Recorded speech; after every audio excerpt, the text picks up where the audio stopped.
Okay, so there's a few new things we need to know about LabView in order to do Lab 3. You need to know how to simulate signals, you need to know how to merge signals, you need to know how to split signals, you need to know how to do an FFT or a fast Fourier transform, and you also need to know how to add and subtract, which is very easy using function blocks. So again, I'm going to start with the blank VI after I start LabView, and of course, as last time, I'm going to put my front panel and block diagram on side panes like this so I can see them at the same time. So the first thing we need to do is simulate signal. We're going to use that. So I'm going to right click on my block diagram, input, simulate signal. I'm going to place it in there and then give it a minute, and then it's going to pop up a menu where you can choose everything you can choose from for a signal. So here we can choose the sign type, the signal type, which I'm going to choose sine for right now. You can set the frequency of the signal. I'm going to set it at 45. You can set the phase of the signal, the amplitude of the signal, and the offset of the signal. You can also add in noise, and then you can see here how the noise is added in, and you can choose different types. You got Poisson, binomial, periodic, but I'm not going to use any noise right now. You can set the timing, you can reset the signal, you can choose timestamps and so on. And then I'm just going to click OK. And then right here at this sign with this little arrow, it's going to be outputting that signal that I just created. Now I want a second signal, so I'm going to click on it, copy it using Control C or right click copy, and then paste it by using Control V. And then I'm going to move it down here. And I'm going to simulate, say, another sine wave, but I'm going to use maybe 20 Hertz just to see what goes on. And then I'm going to hit OK.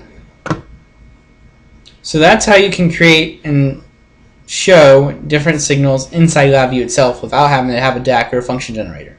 Now let's say I want to merge these signals. So I can right click, go to signal manipulation, merge, and you place it in there.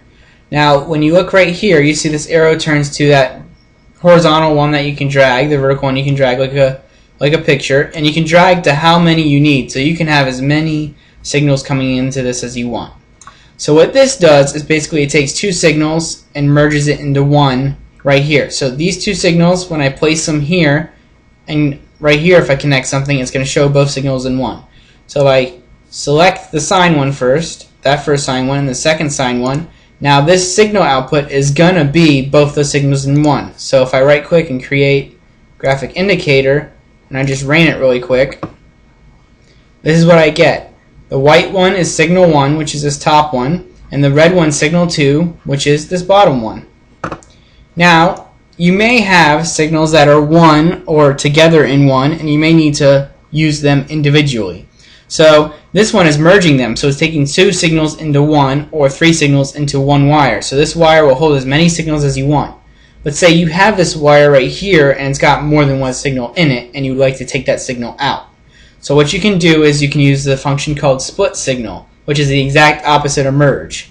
So I'm going to right click again, signal manipulation, and I'm going to go to split signals. So if I place it in there, you see that it's only got one.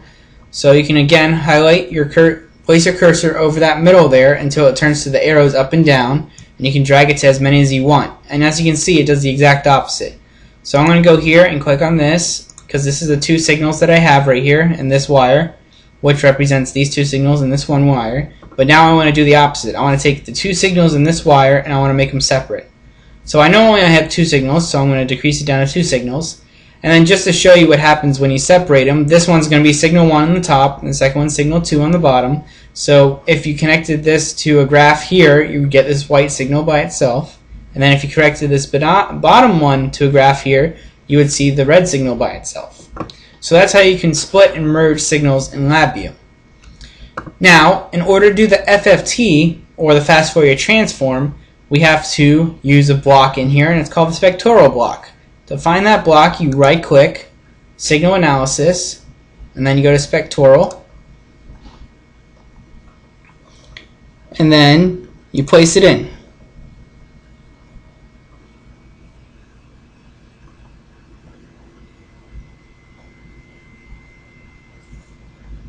It's going to take a minute for the spectral block to come up.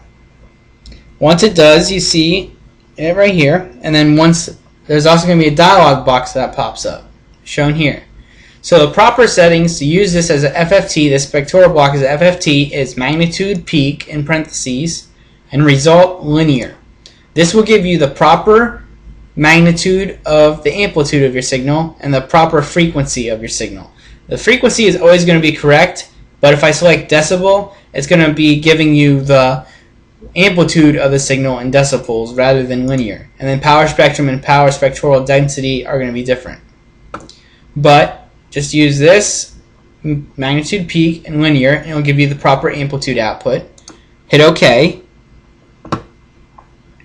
And then as you can see here, the output of this turned to FFT and in parentheses peak, and then the input of the signals that I want to take the FFT of. So say I want to take the FFT of these two channels. So I'm going to take the signals in and connect it to that, and then I'm going to create a graph to go connecting to this. So I'm going to right click, create graphical indicator. So it's going to show it a second waveform. So now it's telling me that I can't run my VI. The reason being is I have a split signal block that's not hooked to anything. So I don't need it right now, so I'm just going to delete it. And then since there's a wire showing here that's broken, you guys know that the shortcut to get rid of all broken wires in LabView is to hit Control B. So I'm going to hit Control B to get rid of all those broken wires.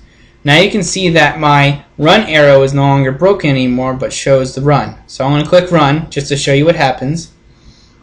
And as you can see, I get my two peaks from this signal right here, which is the merging of these two signals. So I know one's about 45 and one's about 20, and the 21's at 1 amp, and so is the 45. So as you can see here, it's showing the proper amplitude pretty close to it for both of them. So say you need to add these two signals together. So you can do that by doing the addition block in LabView. So you right click, go to arithmetic, and then numeric, and you go to add. It's very simple.